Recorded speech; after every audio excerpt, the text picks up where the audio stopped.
So the article that I chose this week is called "The Top 10 Marketing Stories of 2014," but I'm going to highlight the top 5 that I think are the most important. So number 1 talks about Olive Garden's never-ending pasta pass. It says Olive Garden says on its website that the chain's attention-grabbing, all-you-can-eat for 7 weeks pasta deal might be resurrected on a limited basis. Originally, consumers could buy one of the 1,000 passes for $100 via Olive Garden's website, which reportedly saw visit spikes by 500,000. The card sold out in under 45 minutes, and some buyers resold their cards via auction sites like eBay for as much as $300. This time around, the Darden restaurant's holding appears to be giving the cards away as a prize. Soon we will be surprising our social media fans with different ways to win. So one of Olive Garden's biggest promotions this year has been the Pasta Pass, which you buy for $100, or you can buy it through a third-party website, and you can have unlimited pasta for 7 weeks. This is really important to Olive Garden because it brings people to spend money, and either they'll go in and take advantage of it, or they won't, which will in the end make Olive Garden more money. Number 2, Burger King says fewer LTOs translated into biggest sales gains since 2012. So Burger King's new menu discipline helped to push sales gains for North American restaurants to the highest levels in 2 years. According to executives of the chain's parent company, comparable store sales for U.S. and Canadian Burger King units rose 3.6% year over year for the third quarter, the biggest jump since 2012. Burger King Worldwide announced this morning. It's noted that only 3 menu changes figured into the sales rise: the reintroduction of chicken fries, the offer of a barbecue bacon Whopper as a limited time offer, and the addition of an A1 Ultimate Bacon Cheeseburger. 2 quarters ago, the chain announced that it was scrapping its strategy of introducing one new product after another to snag consumers' attention.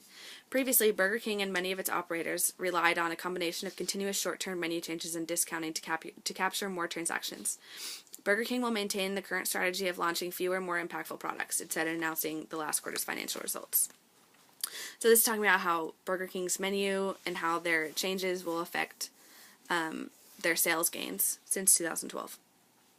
So the third one I think is one of the most important is new reasons for and against Instagram marketing. 2 articles from Adweek out this week offer more evidence that Instagram is proving to be the social media platform to watch and learn from. It's gaining more and more on Facebook. Although only a select few dozen corporations currently are able to run ads on Instagram, and it's not clear when a wider rollout will happen, the photo sharing site had almost 500,000 brand posts in the second quarter of 2014. According to the Adweek article, which quotes data from Shareably, that's a 49% year-over-year jump, showing that the chosen marketers are very active on the app. Facebook had 2.5 million brand posts, a year-over-year jump of 22%. And those Instagram marketers are getting bang for their buck, it appears. While promos on Facebook accrued 6 billion likes, comments, or shares in the second quarter and 2,400 actions per post, Instagram promos totaled 3.4 billion likes, comments, or shares, and nearly 7,000 actions per post. Keep in mind, Facebook has been around for a decade, and Instagram has existed for less than half of that time.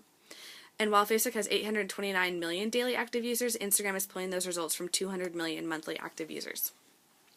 Adweek concludes that brand activity is growing much faster on Instagram, even though companies have limited access at this point. But what's most notable is that Instagram is achieving 3 times the engagement per post when compared to Facebook. While it's not clear what that means for the future of Instagram's advertising, many marketers anticipate that the social media app will broaden access soon.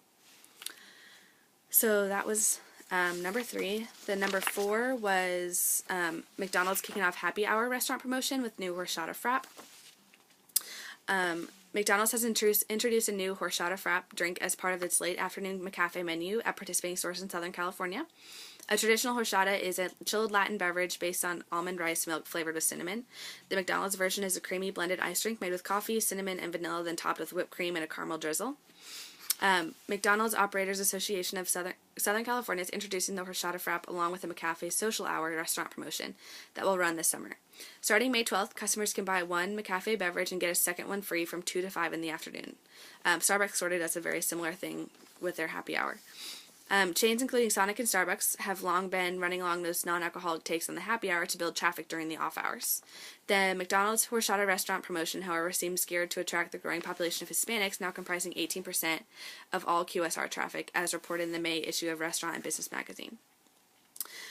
Let's see, and then number 5 is the Pizza Patrons franchisees reject the LTO name. So, when Pizza Patron rolls out its new spicy pepperoni pizza in early April, the company expects 15% of its franchisees to stand on the sidelines. It's not the food or pricing that they have a beef with, it's the name. Let's let's see. Pizza Patron hopes customers, especially the 18 to 24-year-old men it's targeting, will take it to mean chingo de pepperoni, or tons of pepperoni, but admits the word can have strong overtones. Calls to franchisees for the story went unanswered, but Pizza Patron is embracing the rift, and even leaking the news itself. When it happened, I sat down, says Gam, the CEO.